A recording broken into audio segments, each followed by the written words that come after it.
Joined now by Connor Hughes, who covers the New York Jets for The Athletic, and he knows a thing or two about the Panthers' newest quarterback, Sam Darnold. Now, we haven't heard from him just yet, so you're going to be our eyes and our ears and our info on this guy. So, first of all, what's the perception of Sam Darnold, and why didn't things work out with him up in New York?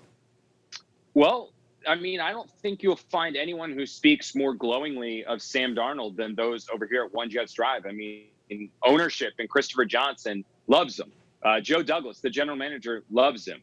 Robert Saleh, the new coach, doesn't know him that well, but spoke very highly of him right after he was hired. And obviously, Sam was one of the most respected players within that locker room. Now, the reason why the Jets are moving on from a guy like that is simply because of where they're picking. If they were picking 5th, 6th, 7th, 8th, 9th, 10th, we're not having this discussion because the Jets are going to use that draft pick to build around Sam Darnold and try to bring this back and get the potential that they still see in him. But with them picking 2nd overall, with Zach Wilson sitting there at number 2, they just believe that the upside in Wilson, resetting that the rookie quarterback contract clock, is just so valuable. And then they were obviously able to get a decent amount of picks back from Carolina for Sam's services. So I think it was just one of those things where the Jets didn't necessarily want to let him go, but it was just one of those situations where it made sense for both parties, where send Sam to a place where he's going to be a guy that maybe can surround him with a little bit more talent than the Jets were able to, and the Jets can restart this thing with Zach Wilson. And Darnold, still only 23 years old, but he does have 3 years of pro experience under his belt now.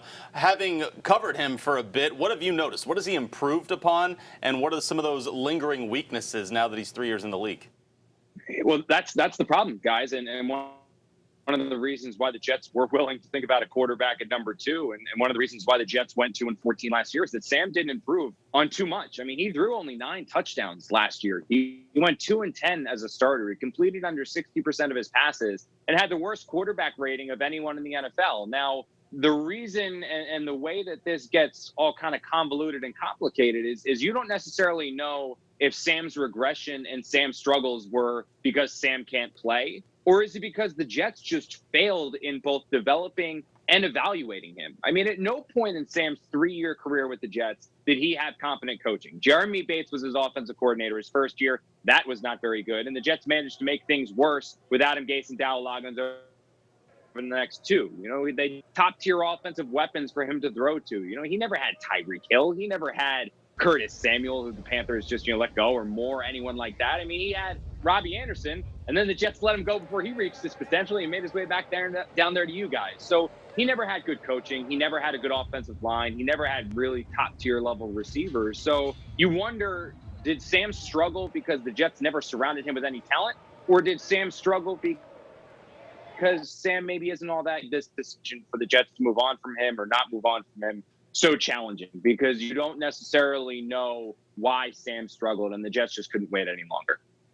Yeah, and I think that's the big question for a lot of people down here in Carolina, because the issue with Teddy was he wasn't able to necessarily engineer those game-winning drives. He was in so many situations and wasn't able to come through. From what you saw, if you put the right pieces around Sam Darnold, could he do that? Could he win games for this Panthers team? Yeah, again, it's so tough to say, but honestly, my evaluation of Sam is that I think that he can be a successful starting quarterback in this NFL. I think he can be above average quarterback in the NFL when you have the right pieces around him, when you have the good coaching, when you have the good receivers, when you have the good playmakers. I think Sam can play in this league. I just don't necessarily know if Sam's ever going to be the reason why you win in this game. I don't know if he's going to be the reason why you make a Super Bowl run or win a Super Bowl. And that's because over the last 3 years, I mean, yeah, the Jets didn't help Sam, but Sam also didn't necessarily make too many people around him better. I mean, you look at what Deshaun Watson's working with in Houston, right? When he's on the field, it doesn't matter if he's got DeAndre Hopkins or Will Fuller. I mean, those players are looking good because Deshaun Watson's a hell of a quarterback. And it's the same thing with Pat Mahomes or Russell Wilson or any of these other top-tier quarterbacks. With Sam, Robbie didn't do anything with Sam Darnold like he did with Carolina this year. Jermaine Kearse, who the Jets had, never really did anything with Sam like he did in Seattle. And again, coaching plays a big role in that. And the Jets didn't have very good coaching, so you don't necessarily know. But I think Sam can definitely play when he's in the right environment, which I think you guys are going to be able to give him because he's rekindling that with Robbie. You got Christian McCaffrey. You got a good coach in Brady. You got a good offensive line. I mean, there's a lot there working for Carolina that was not necessarily working with the Jets. So honestly, this time next year, I think you'll be able to answer that question a lot better than me, just because you'll be able to see Sam in an environment that is built for him to have success, which I've never actually seen. That's the gamble that GM Scott Fitterer said he wants to take, is put him in a different environment, see if he lives to that potential. Now, I know winning solves everything, and there wasn't a lot of that up in New York, but how did Sam handle the pushback from perhaps media or fans or anything as those times were happening up there? He's the ultimate professional. Like I said earlier, guys, I mean, you're not going to find a single person over at One Jets Drive to speak badly about this kid. I mean, they loved him. They liked him. They loved him. They really wanted to make it work. They just couldn't.